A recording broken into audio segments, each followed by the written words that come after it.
Masya Allah, ibu maaf ya, biasanya kan kalau orang mencari Allah, ingin mendekat kepada Allah, entah itu datang ke masjid, bangun malam, biasanya motifnya cuma dua. Satu, ada kebutuhan, pengen berdoa, terus dekat sama Allah. Besok mau arisan, malamnya tahajud.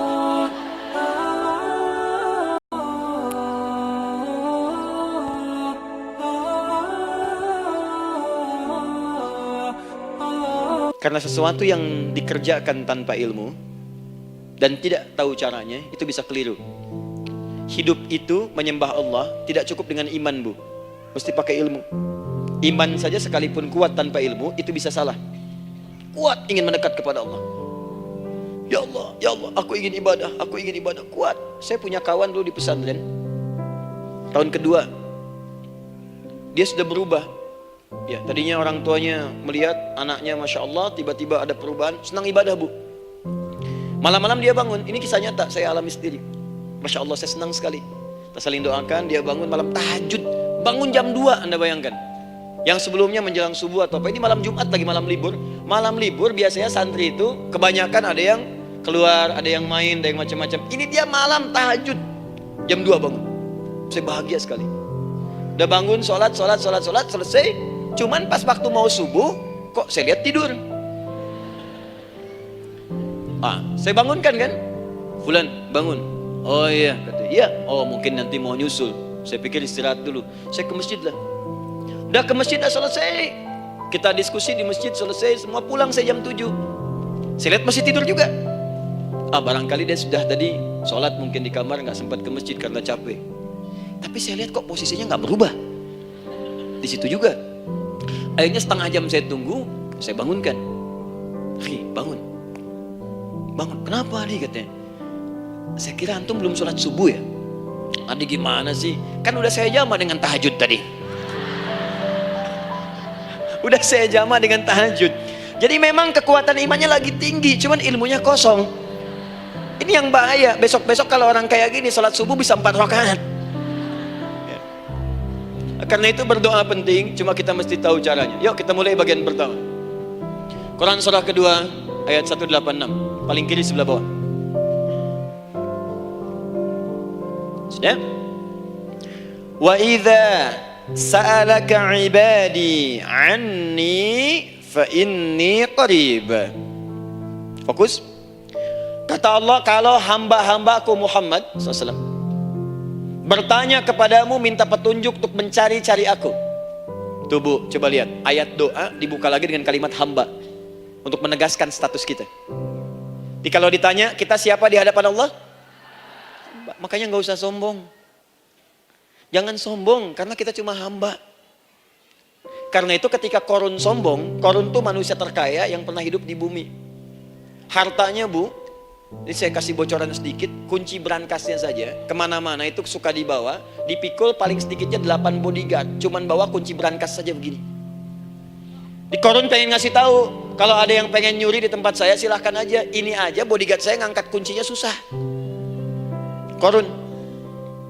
Jadi kalau Anda tidak sekaya Korun, jangan ikutan sombong, telat, gak ada kerjaan, sudah ada yang lebih kaya. Ya. Dan apa yang terjadi? Fakhosabna, kata Allah, kami telan, likuifasi, telan oleh bumi semua, dengan kekayaannya semua habis.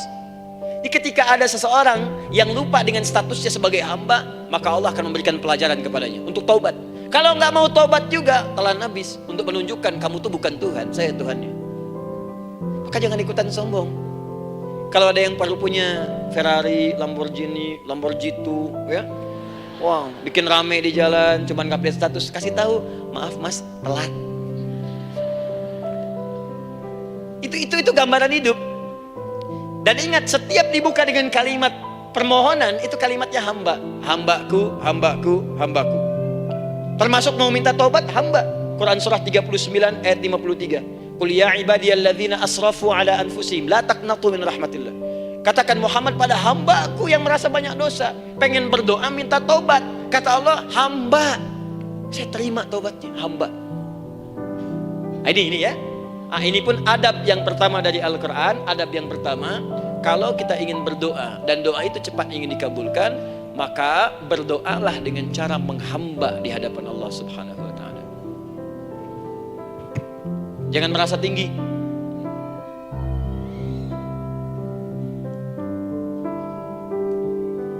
Saya turunkan caranya. Bagaimana cara menghamba itu dengan cara yang baik? Fokus. Wa idza sa'alaka 'ibadi 'anni, Muhammad SAW, jika ada hamba-hambaku bertanya padamu tentangku, ingin mencari-cari aku. Masya Allah, ibu maaf ya, biasanya kan kalau orang mencari Allah, ingin mendekat kepada Allah, entah itu datang ke masjid, bangun malam, biasanya motifnya cuma dua. Satu, ada kebutuhan, pengen berdoa, terus dekat sama Allah. Besok mau arisan, malamnya tahajud.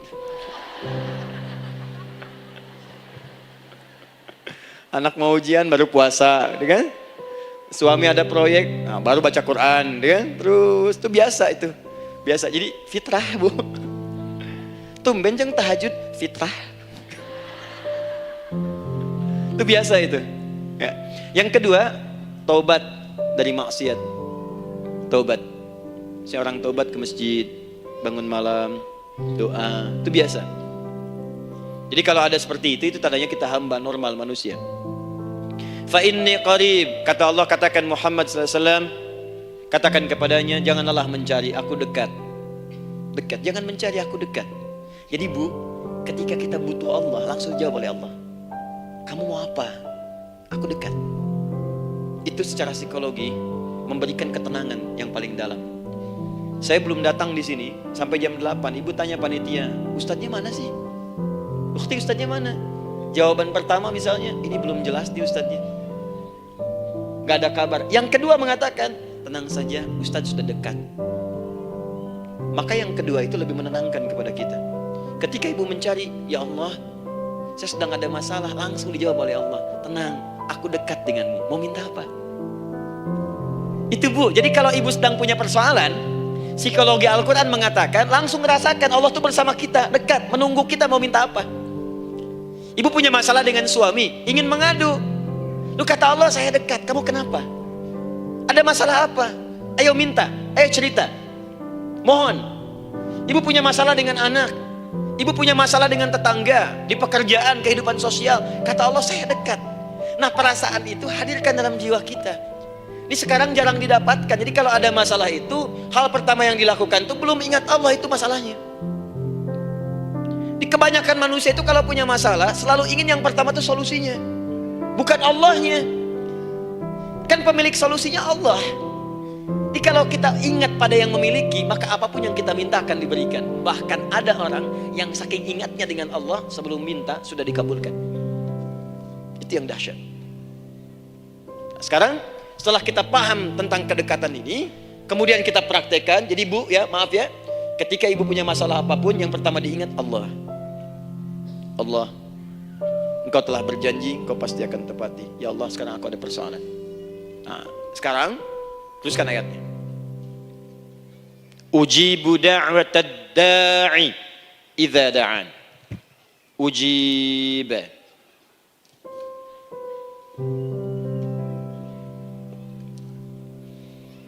Ujibu da'watad da'i idza da'an.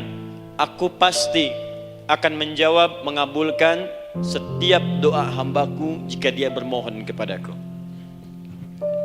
Saya ingin ajarkan sedikit di gramatikal bahasa Arab. Ujib itu disebut dengan fi'il mudhari namanya. Saya kasih rumus cepat bu ya.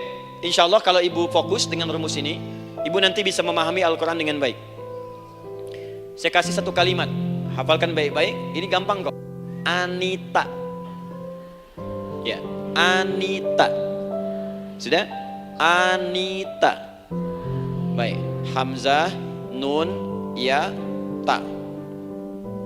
Satukan Anita. Kalau di dalam kalimat ibu baca Al-Quran, di depannya ada huruf hamzah ini, atau nun, atau ya, atau ta, maka itu rumus mudhari namanya. Gak usah dihafalkan mudharinya.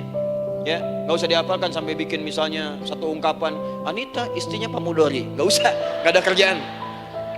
Ya, nggak usah dihafal. Saya hanya ingin tunjukkan pemahaman. Kalau ada bentuk seperti ini punya 3 makna. Kalau dalam bahasa Inggris tuh disebut present, ya, continuous dan future. Present, continuous, and future. Sekarang, terus, sampai kapanpun. Sekarang, terus berlangsung, continuous, and future, sampai kapanpun di masa depan. Ini bentuknya disingkat dengan rumus ini, Anita. Di dalam konteks pengabulan doa, kata Allah, ketika saya akan kabulkan. Kalau kamu punya masalah, kamu berdoa, saya akan kabulkan. Nah, kalimat Allah saya akan kabulkan ini bentuknya menggunakan mudhari. Ada hamzah di depannya, ujib. Artinya apa? Kalau ibu sekarang berdoa, saya akan kabulkan, kata Allah. Terus kamu berdoa, saya akan jawab. Nanti pun punya masalah di masa depan, kamu berdoa, saya jawab juga. Jadi artinya tidak ada doa yang sia-sia. Semua doa, ingat, sepanjang kita butuhkan, pasti Allah berikan. Doa itu sepanjang kita butuhkan, pasti akan dijawab.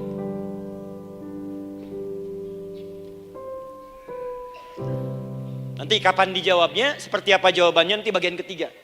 Kadang-kadang minta sekarang, dijawabnya nanti. Minta sekarang, dijawab sekarang. Ada yang mintanya A, dijawabnya B. Itu yang paling dahsyat. Ya. Jadi kalau saya tanya, kalau kita berdoa, dijawab tidak oleh Allah? Itu janji Allah. Setiap orang berdoa, pasti dijawab. Nah, hanya persoalannya, seperti apa doa yang cepat dijawab itu?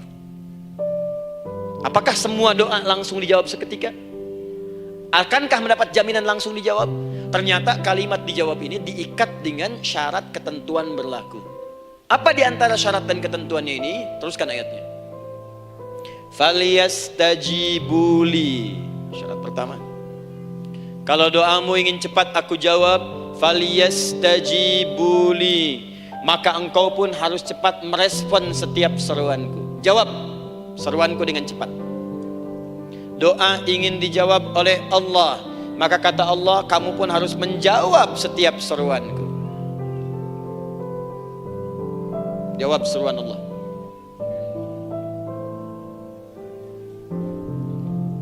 Ayo respon, adil. Maunya dapat gaji aja, kerja nggak mau. Ya? Apa ibu pikir duduk manis, santai di ruangan tengah, tiap bulan suami datang berikan uang belanja? Belum tentu. Kalau sikap tidak bagus, ya interaksi tidak mulia, maka belum tentu itu didapatkan. Maka syarat pertama kata Allah, kalau doamu ingin cepat aku jawab, maka setiap aku seru, cepatlah engkau kemudian kerjakan dan jawab itu. Jadi ternyata seruan Allah itu terkait berkelindan dengan pengabulan doa. Jadi ketika ibu diseru oleh Allah, diminta diperintahkan sesuatu oleh Allah, sebetulnya itu kunci untuk mendapatkan jawaban doa kita, Bu. Dipanggil kita, ayo cepat datang ke sini. Mau minta apa? Minta, saya kasih. Apa di antara kunci doa itu, Ustaz? Yuk kita lihat. Adalah jawaban dari seruan Allah. Apa di antara seruan Allah itu? Saya beri contoh satu misalnya. Allah perintahkan kita untuk sholat. Bahkan diseru, diingatkan 5 kali dalam sehari. Sholat. Bukankah kita diseru, Bu? Dipanggil 5 kali sehari untuk sholat? Allahu Akbar, Allahu Akbar. Ya? Diingatkan kan? Ayo ingat Allah, ingat Allah, ingat Allah, ingat Allah. Allah Maha Agung, Maha Besar semuanya, dan seterusnya. Perhatikan baik-baik. Apa tujuan Allah menyuruh kita dalam sholat? Ternyata bukan ingin memberikan beban ruku dan sujud. Bukan sujudnya yang penting. Karena semua makhluk tidak sujud pun tidak akan menurunkan status Allah sebagai Tuhan. Allah tetap Allah, gak ada ruginya. Yang rugi kita. Ternyata ketika disuruh sujud, disuruh ruku itu, ternyata yang ditunggu itu bukan ruku sujudnya. Allah nunggu, punya masalah apa? Mau minta apa?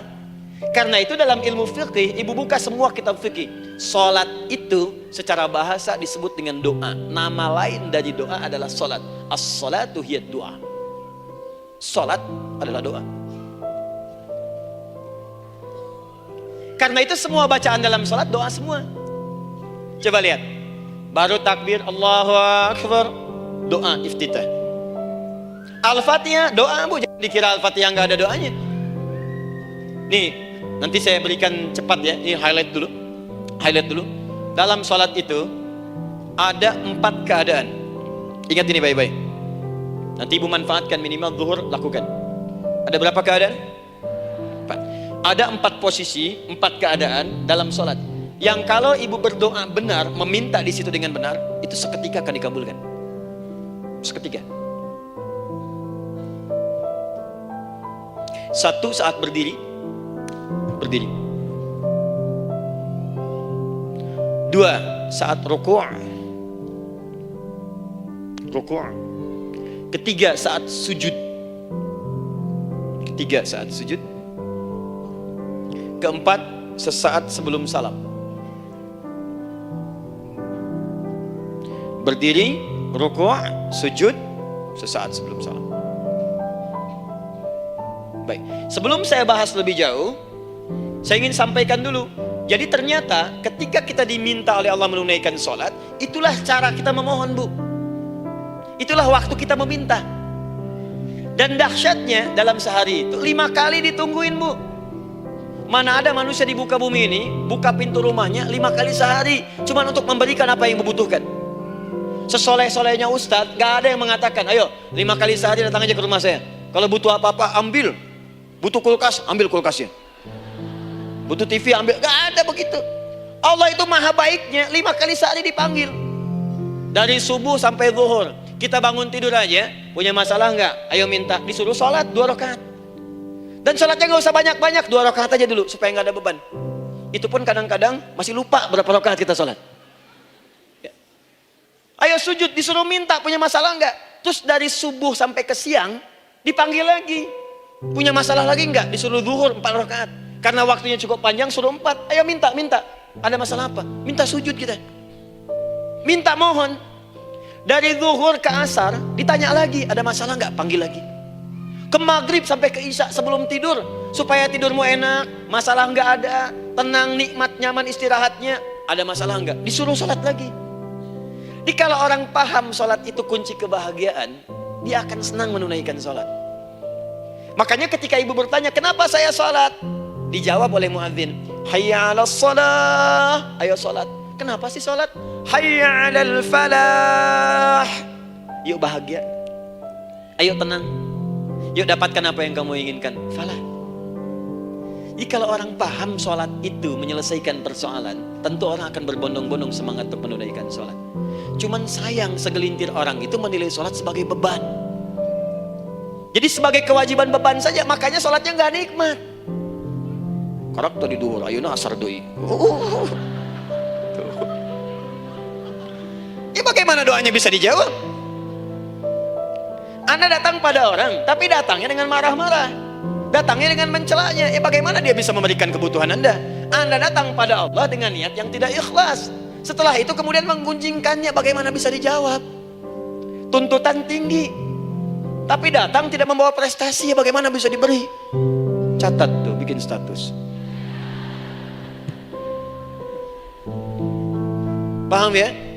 Nah ini bagian pertama. Jadi cara pertama, respon kata Allah, seruan Allah. Rumus pertama sholat. Nah sekarang saya ajarkan lagi. Ini belum selesai nih Bu, ini panjang bahasannya nih. Sampai jam berapa kita? 10 ya? Oh, mau sampai jam 5 silahkan, saya jam 10 selesai ya. Lihat sini. Oke, saya punya sekitar 1 jam kurang ke depan. Saya ingin terangkan sedetil-detilnya gitu ya. Dan saya hanya menyampaikan isi Al-Quran. Quran, hadis. Sekarang gini, Ustadz saya sekarang paham, sholat berarti kunci untuk menyelesaikan masalah. Di sholat saya akan memohon. Sekarang Ustadz, bagaimana cara saya merespon sholat? Kan kata Allah, saya menyeru, respon gitu kan?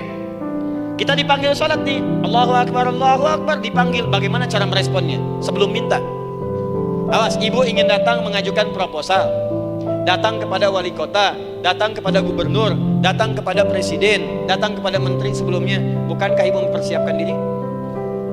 Penampilan ditata, proposal dibagus-bagusin gitu kan? Yang paling hebat itu kadang-kadang malam-malam latihan depan cermin. Bapak wali kota yang saya hormati, lihat semuanya tuh. Dan yang paling luar biasa, maaf ya, janjian jam 7 dengan Pak Wali Kota, datang jam 6 ke Balai Kota. Sekarang ibu punya janji dengan Allah. Janji itu sudah diketahui sebelum pertemuannya. Kalau tidak percaya, 5 waktu ini ibu sudah hafal Bu. Ya, bahkan disuruh ngapalin oleh Allah. Buka Quran surah ke-4. Surah ibu, surah mama, An-Nisa. Ayat 103, Quran surah 4 ayat 103. فَإِذَا قَضَيْتُمُ الصَّلَاةَ فَاذْكُرُوا اللَّهَ قِيَامًا وَقُعُودًا وَعَلَى جُنُوبِكُمْ فَإِذَا اطْمَأْنَنْتُمْ فَأَقِيمُوا الصَّلَاةَ. Lihat ujung ayatnya, lihat ujung ayatnya. إِنَّ الصَّلَاةَ كَانَتْ عَلَى الْمُؤْمِنِينَ كِتَابًا مَوْقُوتًا. Sungguh semua waktu salat itu telah ditetapkan waktunya bagi orang beriman. Itu terjemahan biasa. Kalau terjemahkan pakai ilmu balaghah, sungguh orang beriman itu hafal waktu-waktu salat. Tahu waktunya. Apalagi kalau di waktu itu ibu punya kepentingan, pasti hafal. Kalau ibu benar memprioritaskan sholat dan menilai sholat sebagai solusi hidup, menilai sholat sebagai kebutuhan, ibu pasti akan hafalkan itu, Bu. Nih ya, ibu dapat bagian arisan nih, bulan ini misalnya. Dan memang bagian jatah ibu, demi Allah saya katakan, sebulan sebelumnya ibu sudah hafal tanggalnya kapan. Bahkan di kalender tuh diwarnain, Papa, bagian mama nanti bulan ini. Tuh. Dicatat semua, di tempat siapa, jam berapa, datang dengan penuh keceriaan dan kebanggaan. Luar biasa. Hanya untuk urusan dunia yang itu habis gitu.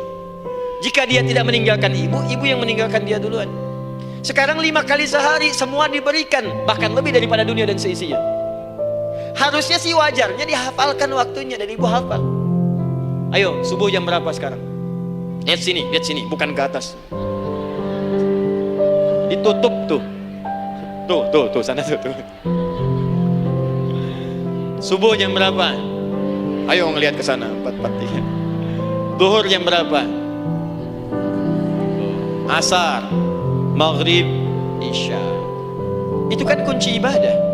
Dan kunci ijabah, kunci ibadah, kunci ijabah.